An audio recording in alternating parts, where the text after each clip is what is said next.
Hello students, welcome back to Elite Tutors. चलिए इस video में हम एंड करेंगे प्रैक्टिस सेट 6.2 ट्रिग्नोमेट्री का, जिसमें हम को सिर्फ एक क्वेश्चन देखना है, क्वेश्चन नंबर 6। तो चलिए शुरू करते हैं। क्या लिखा देखिए, a kite is flying at a height of 60 metre above the ground. तो एक काइट क्या कर रहा है, ग्राउंड से 60 मीटर के हाइट पे फ्लाई कर रहा है। यहाँ पे फ्लाइंग पोजीशन नहीं दिखा रहा आपको, तो आप ऐसे समझिए फ्लाई कर रहा है 60 मीटर अबव द ग्राउंड। तो अगर एक काइट फ्लाई कर रहा है तो ऑब्वियसली उसके साथ एक धागा होगा, मांझा होगा, जिसको आप स्ट्रिंग यहाँ पे लिखा है।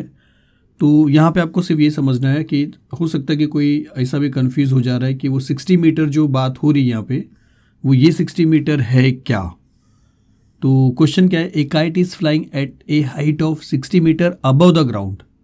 तो ग्राउंड से ऊपर का जो लेंथ रहेगा ना, डिस्टेंस रहेगा, वो उसका हाइट रहेगा स्टूडेंट्स। मतलब 60 मीटर जो रहेगा, अगर आप इसको समझते हो तो आप रॉन्ग समझ रहे हो। 60 मीटर रहेगा ये चीज़, ग्राउंड से उसका हाइट आपको समझना है। और फिर आगे देखिए क्या लिखा है, the string attached to the kite is tight at the ground. तो एक जो स्ट्रिंग है, एक जो मांझा है या एक जो धागा है जो काइट से अटैच है, वो कहाँ पे, मतलब काइट से जो यहाँ पे अटैच है वो ग्राउंड पे यहाँ पे टाई किया गया किसी चीज़ के ऊपर। फिर आगे बोला है कि it makes an angle of 60 degree. तो वो जो स्ट्रिंग है वो 60 डिग्री का एंगल बना रहा है, पर किससे बना रहा है, विद द ग्राउंड, ग्राउंड से बना रहा है। तो समझिए कि अगर ये ग्राउंड है, ये जो ब्लैक लाइन देख रहे हो, अगर ये ग्राउंड का सरफेस है तो यहाँ पे वो क्या कर रहा है, 60 डिग्री बना रहा है। फिर आपको देखिए क्या क्लियर कर दिया है कि assuming that the string is straight, क्योंकि ओरिजिनली क्या होगा, जब काइट फ्लाई करेगा तो जो मांझा या जो धागा आप बांधे रहोगे वो इस पोजीशन में रहेगा, जो आप लैंग्वेज में बोलते हो झोल खा रहा है, तो वो यहाँ पे इस पोजीशन में रहेगा। तो आपको ये चीज़ यहाँ पे क्लियर करने को बोला है कि अज्यूम करिए कि that the string is straight. मतलब आप इस पोजीशन से मत समझिए, ऐसा समझिए कि जो स्ट्रिंग है वो ऐसा स्ट्रेट है स्टूडेंट्स, जो रियल में नहीं हो सकता, लेकिन ये आपको अज्यूम करना है। तो 60 डिग्री कहाँ से कहाँ तक होएगा, अब 60 डिग्री यहाँ से यहाँ तक हो जाएगा। तो इतना आपको बोला कि assuming that the string is straight. फिर आपसे फाइंड आउट करने को क्या बोला कि find the length of the string. तो ये स्ट्रिंग का लेंथ आपको फाइंड आउट करना है कि कितना लेंथ का रहेगा इस। और आपको बोला कि अगर √3 आपको कहीं पे मिलता है तो उसके जगह पे आप क्या लिखे, 1.73। तो कोई हार्ड क्वेश्चन नहीं स्टूडेंट, सिर्फ समझना था। और ये डायग्राम को देख के आप आराम से समझ जाओगे। तो आपके पास एक राइट एंगल ट्राइंगल है जहाँ पे आपको थीटा दिया है 60 डिग्री, और थीटा के सामने ये वाला जो साइड है वो आपको मिला है 60।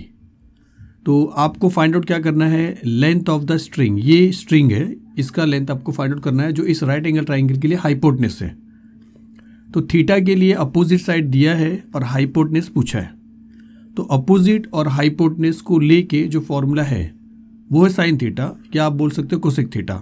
हाइपोटेनस और अपोजिट, तो आइदर आप यूज़ करिए साइन थीटा का फॉर्मूला, या आप यूज़ कर सकते हो कोसेक थीटा।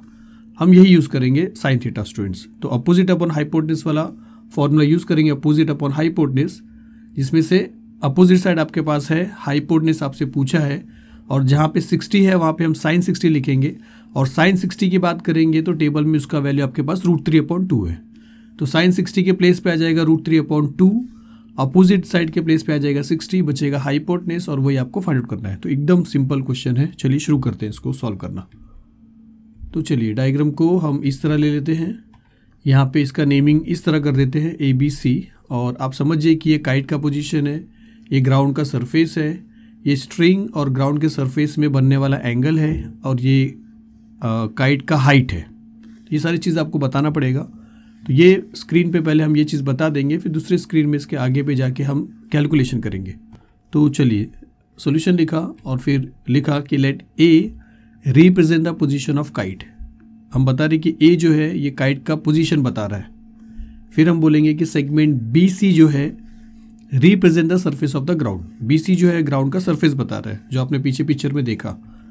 फिर लिखते हैं कि segment AB be the height of the kite above the ground. तो AB क्या रहेगा, ग्राउंड मतलब हाइट रहेगा किसका, काइट का ग्राउंड से। फिर आगे लिखते हैं कि देयरफॉर AB 60 मीटर है, क्योंकि ये यहाँ पे दिया हुआ है। फिर ये एंगल की बात कर लेते हैं, तो लिखेंगे angle ACB is the angle made by the string with the ground. Simple statement है, समझने वाली चीज़ है स्टूडेंट्स। ये आप नहीं लिख पाओगे, ऐसा कुछ भी नहीं है। अगर थोड़ा इधर उधर भी लिखोगे चलेगा, वही चीज़ बताना है आपको, अपने ओन लैंग्वेज में भी बता सकते हो। तो angle ACB is the angle made by the string with the ground, और एंगल ए सी बी का वैल्यू 60 डिग्री है। तो आप लिख सकते हो कि therefore angle A C B is 60 degree.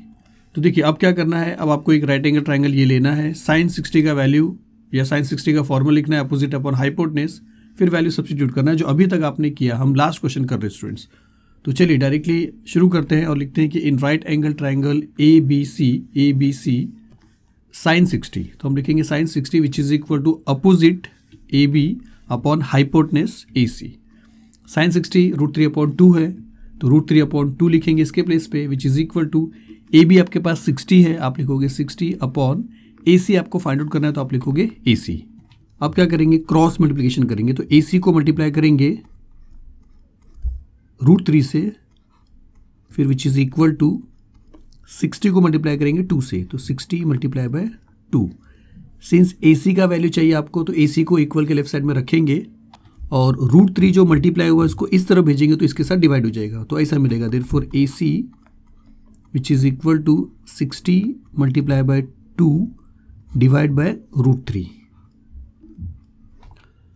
अब देखिए क्या करेंगे कि अगर अब इसी जगह पे अगर आप √3 का वैल्यू 1.73 लिखते हो, तो 60 को 2 से मल्टीप्लाई करने के बाद आपको मिलेगा 120, और 120 को अगर आप 1.73 से डिवाइड करने चलोगे तो आपको डिफिकल्ट पड़ेगा।